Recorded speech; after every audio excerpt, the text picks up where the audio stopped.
আজ রান্না করব চিচিঙ্গা। এই দেখো বন্ধুরা, চিচিঙ্গা আঁচড়িয়ে এখন ধুয়ে নিয়ে ছোটো ছোটো করে কেটে নেব।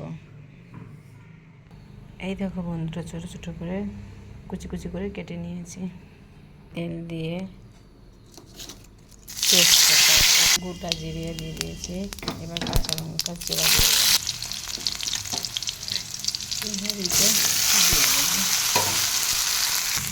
লবণ, হলুদ আর একটু জিরের গুঁড়ো দিয়ে দিয়েছি। এবার ঢেকে দেব। আমরা যেহেতু চিনি খাই না, এই জন্য একটুখানি মিষ্টি দিয়ে দেবো। বন্ধুরা, সিদ্ধ হয়ে গেছে প্রায়, আর একটুখানি ভাজা ভাজা হলে হয়ে যাবে। এই দেখো বন্ধুরা, হয়ে গেছে।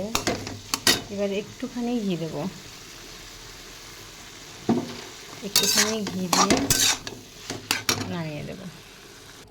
এই দেখো বন্ধুরা, চিচিঙ্গা রেডি। তোমরা বাড়িতে কি করে খাও আমি তো জানি না, আমি এইভাবে খাই।